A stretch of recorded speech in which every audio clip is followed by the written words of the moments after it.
Paano kung umuwi ka matapos ang ilang araw ng paglalakbay, ngunit wala nang sasalubong sa iyong 5 anak? Noong Pebrero taong 2007, isang ina ang inakusahan sa pagkawala ng buhay ng kanyang 5 anak habang wala ang kanilang ama. Ngunit ang mas nakapanghihilakbot ay ang mga liham, mga pahayag, at ang mga senyales na matagal na palang may nangyayaring hindi napapansin sa loob ng kanilang tahanan. Sa unang tingin, tila normal lamang ang pamilya ni na Genevieve Lermit at Bushaib Mokadem. Mayroon silang 5 anak, 4 na babae at 1 lalaki. Naninirahan sila sa bayan ng Nivelles, Belgium. Ngunit sa likod ng imahe ng isang ordinaryong pamilya, matagal nang may mabigat na suliranin. Matagal nang nagpapatingin si Genevieve sa psychiatrist dahil sa kanyang mental health. Ayon sa mga ulat, dumaranas siya ng matinding emosyonal at psikolohikal na problema. Sinabi rin niya kalaunan na matagal na siyang nahihirapan sa sitwasyon ng kanilang pamilya.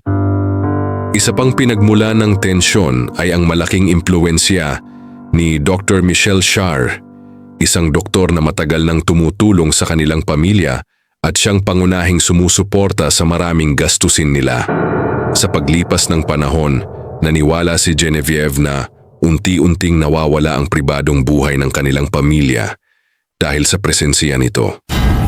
Dumating ang Pebrero 28, 2007. Nasa Morocco ang kanyang asawa upang bisitahin ang pamilya nito at inaasahang uuwi rin kinagabihan. Sa umaga, tila normal ang lahat. Dinala niya ang panganay na si Yasmin sa dermatology appointment. Pagkatapos ay isinundo ang iba pang mga anak sa paaralan at naghanda pa ng tanghalian. Ngunit ayon sa kanyang naging salaysay sa mga investigador, may narinig umano siyang tinig na nagsabing, "The machine is running." Bago ang sumunod na mga pangyayari, nagsulat muna siya ng 2 liham. Ang isa ay ipinadala sa kanyang mga kapatid kasama ang ilang alahas. Ang isa naman ay para sa kaibigang si Valerie. Sa liham na iyon, isinisin niya kay Dr. Michelle Shar ang pagkasira ng samahan ng kanilang pamilya. Inakusahan din niya ang kanyang asawa na hindi nakikinig sa kanyang mga hinaing. Pagkatapos ipadala ang mga liham, dumaan siya sa isang grocery store kung saan lihim niyang inilagay sa kanyang bag ang 2 kitchen knife. Pag-uwi niya sa bahay, itinago niya ang mga ito sa isang drawer. Habang nanonood ng pelikula ang kanyang mga anak, isa-isa niya silang tinawag sa magkakahiwalay na pagkakataon. Ayon sa kanyang testimonya, una niyang nilapitan ang bunsong anak na si Mina. Sumunod ang 3 taong gulang na si Medhi. Pagkaraan ay si Miriam, na pinapunta niya sa opisina sa pagsasabing may sorpresa siya. Sunod si Nora. Bago dumating ang panganay na si Yasmin, isinulat pa niya sa salamin ang 3 titik na J-Yud na sinabi niyang bahagi sana ng salitang Judas. Nang tawagin niya si Yasmin, sinabihan din niya itong may sorpresa. Ngunit hindi tulad ng iba, nakaiwas si Yasmin sa unang pag-atake at nagtangkang lumaban. Nagkaroon ng maikling pakikipagbuno bago tuluyang nawalan ng buhay ang dalagita. Matapos ang mga pangyayaring iyon, sinubukan ding wakasan ni Genevieve ang sarili niyang buhay, ngunit hindi ito nagtagumpay. Nang mapagtanto niyang buhay pa siya, isinulat niya ang mga salitang, "Call the police." Pagkatapos ay siya mismo ang tumawag sa emergency services. Pagdating ng mga awtoridad, natagpuan nila ang 4 sa mga bata na maayos na nakahiga sa kanilang mga kama. Ang ilan ay may yakap pang stuffed toys. Ang tagpong iyon ang nagdulot ng matinding pagkabigla. Sa mga sumunod na investigasyon, lumabas na matagal nang may pinagdaraan ng seryosong suliranin si Genevieve. Gayunpaman, sa paglilitis ay kinilala ng hukuman na siya ay may pananagutang kriminal sa kanyang mga ginawa. Noong Disyembre 19, 2008, hinatulan siya ng life imprisonment para sa pagkawala ng buhay ng kanyang 5 anak. Hanggang ngayon, nananatiling isa ito sa pinakakilalang family homicide cases sa kasaysayan ng Belgium.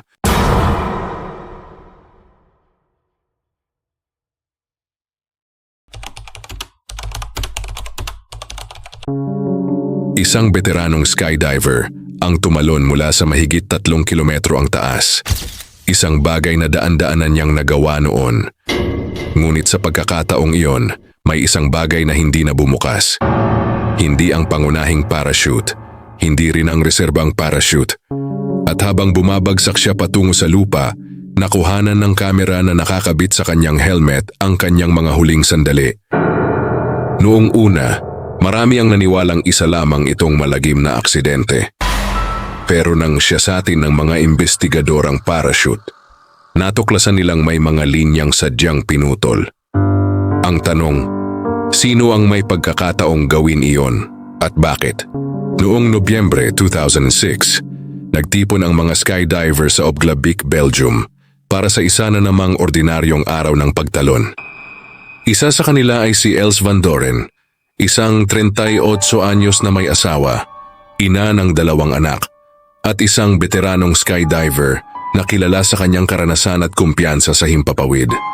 Walang sino man ang nag-aakalang iyon na pala ang magiging huling pagkakataon niyang sasakay sa eroplano. Habang umaakyat ang aircraft sa tamang altitude, naghanda ang bawat skydiver para sa kanilang pagtalon. Isa-isang tumalon ang grupo. Kasama rito si Els van Doren. May suot siyang helmet camera na automatikong nagre-record ng buong pagbaba. Sa unang ilang segundo, tila normal ang lahat. Ngunit nang dumating ang oras upang buksan ang kanyang pangunahing parachute, walang nangyari. Sinubukan niyang gamitin ang reserve parachute. Ngunit maging ito ay biguring bumukas. Mula sa mahigit 3 kilometro ang taas, wala na siyang paraan upang mailigtas ang sarili. Bumagsak siya sa isang hardin sa bayan ng Obglavik. Hindi na siya naisalba. Sa umpisa, inakala ng marami na isa itong napakabihirang aksidente sa skydiving.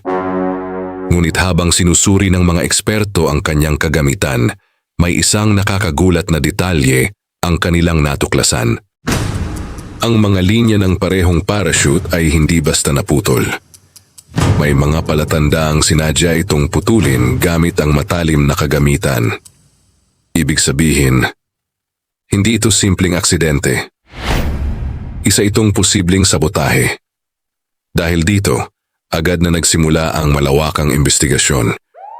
Sinuri ng mga awtoridad ang lahat ng taong may access sa parachute bago ang nakamamatay na pagtalon.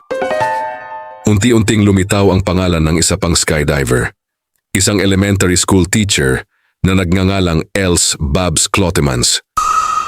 Habang lumalalim ang investigasyon, natuklasan ng pulisya na may masalimuot na relasyon sa pagitan ni Clotemans, Van Doren at kapwa skydiver na si Marcel Sommers. Ayon sa naging investigasyon, kapwa may romantikong relasyon sina Van Doren at Clotemans kay Sommers. Hindi malinaw kung alam ni Van Doren ang tungkol sa relasyon ng dalawa. Ngunit sa isang panayam noong 2007, sinabi ni Clotemans na matagal na niyang alam na siya lamang ang pangalawa sa buhay ni Marcel, habang si Van Doren ang itinuturing niyang numero 1. Ayon sa prosekusyon, 1 linggo bago ang insidente, ay magkasama ang tatlo sa bahay ni Sommers. Nasa loob din ng bahay ang parachute ni Van Doren. Batay sa testimonya ng mga eksperto, aabutin lamang ng humigit kumulang 30 segundo upang putulin ang mahahalagang linya ng parachute gamit ang ordinaryong gunting. Isa ito sa mga pangunahing batayan ng prosekusyon upang sabihing nagkaroon ng pagkakataon si Clotemans na isagawa ang sabotahe. Isa pang detalye ang lalong nagpataas ng hinala. Sa mismong araw ng pagtalon, habang sabay-sabay sanang lalabas ang grupo upang bumuo ng formation sa ere, naiwan si Clotemans sa loob ng eroplano ng ilang segundo. Mula roon pinanood niya ang pagbaba ni Van Doren. Bagamat hindi ito direktang patunay ng krimen, isinama ito ng prosekusyon bilang bahagi ng kabuuang circumstantial evidence. Wala ring eyewitness na nakakita sa mismong pagsabotahe ng parachute. Wala ring DNA o fingerprint na direktang nag-uugnay kay Clotemans sa ginawang pagputol. Dahil dito, naging isa ang kasong ito sa pinakakilalang halimbawa ng isang murder trial na halos nakabatay sa circumstantial evidence. Noong Disyembre 2006, bago siya muling magbigay ng pahayag sa pulisya, nagtangkang kitilin ni Klotmans ang sarili. Pagkaraan ng ilang linggo noong Enero 2007, siya ay inaresto at sinampahan ng kasong pagpatay.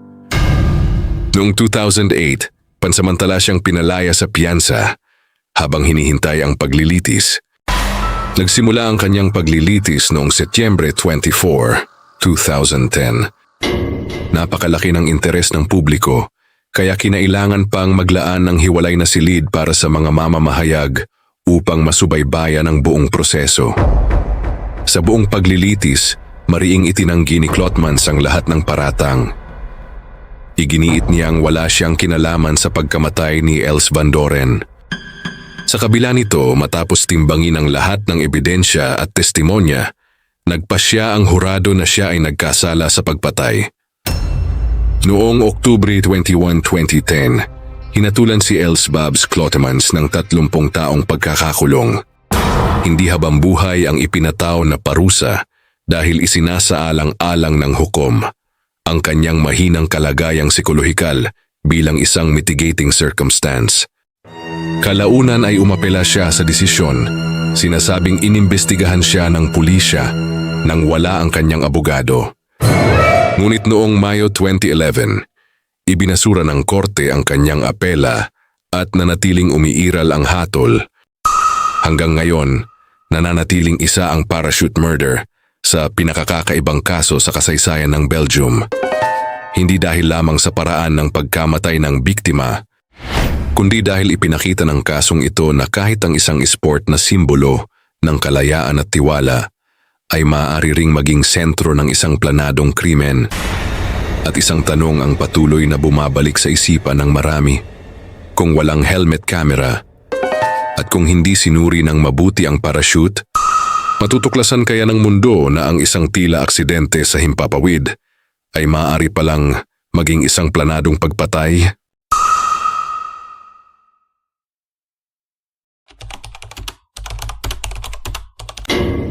Ano ang kayang gawin ng isang anak para sa pag-ibig? Noong Oktubre 31, 2002, isang mayamang pamilya sa São Paulo ang natagpuang wala ng buhay sa sarili nilang tahanan. Sa una, tila isa lamang itong pagnanakaw na nauwi sa trahedya.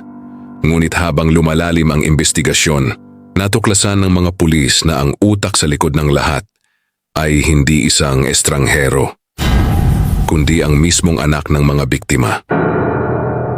Sa mata ng marami, halos perpekto ang buhay ni Suzanne Louise von Richthofen. Lumaki siya sa isang mayamang pamilya sa São Paulo, Brazil. Ang kanyang ama, si Manfred von Richthofen, ay isang kilalang engineer at opisyal ng estado, habang ang kanyang ina namang si Maricia von Richthofen ay isang psychiatrist. Kilala ang pamilya bilang edukado, maayos ang pamumuhay, at may magandang reputasyon sa kanilang komunidad. Mayroon din siyang nakababatang kapatid na si Andreas, na 4 na taong mas bata sa kanya. Matapos makapagtapos sa isang German school, nagsimula siyang mag-aral ng abogasya. Tahimik at mahiyain ang tingin sa kanya ng marami, at ayon sa mga nakakakilala sa pamilya, maayos ang kanyang relasyon sa kanyang mga magulang. Ngunit unti-unting nagbago ang lahat nang makilala niya si Daniel Cravinhos noong 1999 habang nagsasanay ng Brazilian Jiu-Jitsu. Nakilala ni Suzanne si Daniel. Naging malapit ang dalawa hanggang sa maging magkasintahan. Sa simula ay hindi ito tinutulan ng kanyang mga magulang. Ngunit kalaunan, nagbago ang kanilang pananaw matapos nilang malaman na gumagamit umano si Daniel ng marijuana. Walang matatag na trabaho at hindi na rin nagpapatuloy sa pag-aaral. Para kina Manfred at Maricia, hindi siya ang taong inaasahan nilang magiging kapareha ng kanilang anak. Lalong lumala ang alitan nang hilingin ni Suzanne sa kanyang ama na bilhan siya ng sariling apartment upang makapagsama sila ni Daniel. Mariing tumanggi ang kanyang ama. Sinabi nitong maaari lamang siyang maging malaya kapag kaya na niyang suportahan ang sarili niyang buhay. Ngunit hindi doon nagtapos ang kanilang relasyon. Patuloy pa rin silang nagkikita ng palihim. Ayon sa naging investigasyon, ilang buwan bago ang krimen ay pinagplanuhan na ang gagawin. Pagsapit ng gabi ng Oktubre 31, 2002, tiniyak muna ni Suzanne na mahimbing nang natutulog ang kanyang mga magulang. Pagkatapos ay pinatay niya ang alarm system ng bahay. Ibinukas niya ang pinto para makapasok si Daniel Craviños at ang kapatid nitong si Christian Craviños. Habang nananatili si Suzanne sa ibaba ng bahay, umakyat ang magkapatid sa silid ng kanyang mga magulang. Ilang minuto lamang ang lumipas, natapos ang planong matagal na nilang inihanda. Matapos ang krimen, sinubukan nilang palabasing isa itong pagnanakaw. Kumuha sila ng ilang pera sa bahay. Ikinalat ang mga papel sa library. At sinadyang guluhin ang ilang bahagi ng mansyon upang magmukhang pinasok ito ng magnanakaw. Pagkatapos nito, magkakahiwalay silang umalis. Nagpunta sina Suzanne at Daniel sa isang motel. Samantalang si Christian ay dumiretso sa isang fast food restaurant. Kinabukasan ng madaling araw, sinundo ni na Suzanne at Daniel ang nakababatang kapatid niyang si Andreas mula sa isang internet cafe. Pag-uwi nila sa bahay, kunwari ay ngayon lamang nila nadiskubre ang nangyari. Agad silang tumawag sa pulisya. Sa unang tingin, tila isa lamang itong burglary na nauwi sa trahedya. Ngunit may mga bagay na hindi maipaliwanag. Nakapag-isip ang mga investigator kung bakit naka-off ang alarm system. Bakit tila maingat ang pagkakakalat ng mga gamit sa loob ng bahay? At higit sa lahat, napansin nila ang kakaibang kalmadong kilos ni Suzanne. Ayon sa mga testigo, kinabukasan matapos ang krimen ay nakita pa siyang kasama si Daniel sa swimming pool ng bahay. Ilang oras lamang matapos mailibing ang kanyang mga magulang, ipinagdiwang pa niya ang kanyang ika-19 na kaarawan kasama ang mga kaibigan. Para sa mga investigador, hindi ito ang karaniwang asal ng isang anak na bagong nawala ng mga magulang. Habang palalim ng palalim ang investigasyon, isang detalye ang lalong nagpahigpit sa kaso. Ilang araw matapos ang krimen, bumili si Christian Craviños ng motorsiklo at nagbayad gamit ang mga $100 bills. Dahil dito, sinundan ng pulisya ang pinagmulan ng perang ginamit. Noong Nobyembre 9, 2002, inaresto sina Christian, Daniel at Suzanne. Hindi nagtagal, umamin si Suzanne sa kanyang papel sa krimen. Sa paglilitis, lumitaw ang iba't ibang paliwanag tungkol sa motibo. Ayon kay Suzanne, ginawa niya ito dahil natatakot siyang iwan siya ni Daniel. Iginiit naman ng kanyang abogado na malaki ang impluensya ni Daniel sa kanya at wala umano siyang sariling motibo. Ngunit ayon sa prosekusyon, may isa pang mahalagang dahilan, ang yaman ng pamilya. Tinatayang umaabot sa milyon-milyong dolyar ang halaga ng kanilang mga ari-arian at si Suzanne ang isa sa mga magiging tagapagmana nito. Sinabi ng prosecutor na nais umano niyang makuha ang kalayaan at kayamanan ng hindi kinakailangang magtrabaho. Sa panahon ng paglilitis, sinabi rin ni Daniel na pisikal umanong sinasaktan si Suzanne ng kanyang ama. Ngunit parehong itinanggi ito ni Suzanne at ng kanyang kapatid na si Andreas. Wala ring ebidensyang sumuporta sa aligasyong iyon. Noong Hulyo 2006, matapos ang isang malawakang paglilitis na sinubaybayan ng buong Brazil, napatunayang guilty sina Suzanne von Richthofen, Daniel Craviños at Christian Craviños. Si Suzanne von Richthofen ay hinatulan ng 39 na taon at 6 na buwang pagkakakulong. Nakalaunan ay karaniwang niro-round sa mga ulat bilang humigit kumulang 40 taon. Ang kaso ay naging isa sa pinakakontrobersyal sa kasaysayan ng Brazil at patuloy na pinag-uusapan hanggang sa kasalukuyan dahil sa tanong na mahirap sagutin.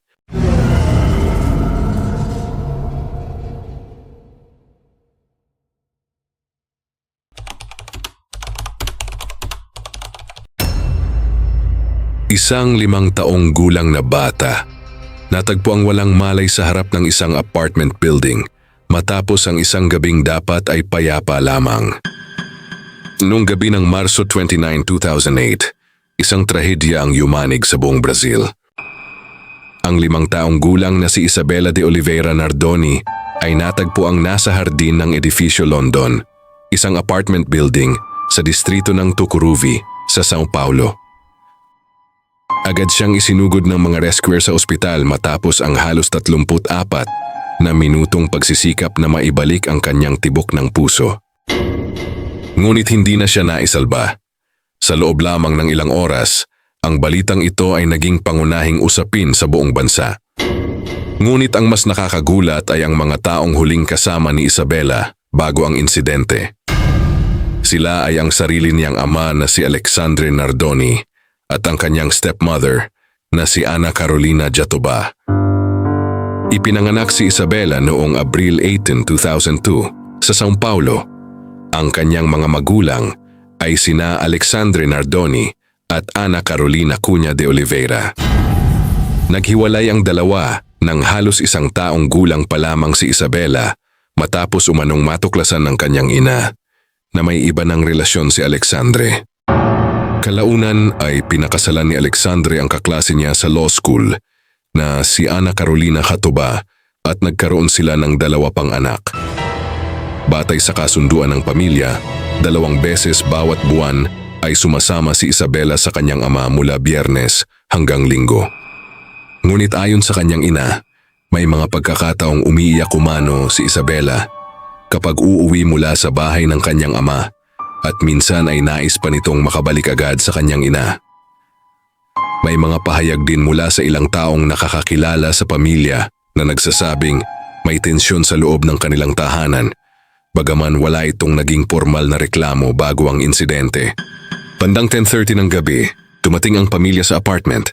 Ayon sa salaysay ni Alexandre, tulog na raw si Isabela habang nasa sasakyan. Pinuhat niya umano ang bata papunta sa apartment habang naiwan muna sa kotse ang kanyang asawa at 2 nilang anak. Matapos maihatid si Isabela sa loob, bumaba raw siyang muli upang sunduin ang iba pa niyang kasama. Pagbalik niya sa apartment, napansin daw niyang wala na si Isabela sa silid. Nakita umano niya ang butas sa safety net ng bintana. Paglingon niya sa ibaba, nakita niya ang bata sa harapan ng gusali. Agad na tumawag ng tulong ang pamilya. Dumating ang mga rescuer at sinubukang maisalba ang bata. Samantala, nang makarating sa lugar ang ina ni Isabela, agad niyang niyakap at kinausap ang anak habang hinihintay ang pagdating ng ambulansya. Sa oras na yon, naniwala siyang isa lamang itong aksidente. Ngunit habang sinusuri ng mga forensic investigator ang apartment, may mga detalyeng hindi tugma sa naging salaysay ng mag-asawa. Ayon sa forensic examination, may mga palatandaang nagpapakitang si Isabela ay nagtamo muna ng pinsala at sinakal bago siya nahulog mula sa bintana. Natagpuan din ang mga bakas ng dugo sa loob ng apartment at sa sasakyan ng pamilya. Lumabas din sa pagsusuri na ang butas sa protective screen ng bintana ay hindi naaayon sa isang simpleng aksidenteng pagkakahulog. Unti-unting nabuo sa mga investigador ang paniniwalang hindi aksidente ang nangyari. Habang lumalalim ang investigasyon, naging pangunahing suspek sina Alexandre Nardoni at Ana Carolina Jatoba. Noong Abril 18, 2008, halos 3 linggo matapos ang insidente, pareho silang inaresto. Noong Marso 2010, nagsimula ang isa sa pinakamalaking criminal trials sa kasaysayan ng Brazil. Halos buong bansa ang nakatutok sa bawat pagdinig. Tinatayang mahigit 98% ng mga Brazilian ang pamilyar sa kaso. Isang antas ng public awareness na bihirang mangyari sa kasaysayan ng bansa. Sa buong paglilitis, maring itinanggi ni na Alexandre at Ana Carolina ang mga paratang laban sa kanila.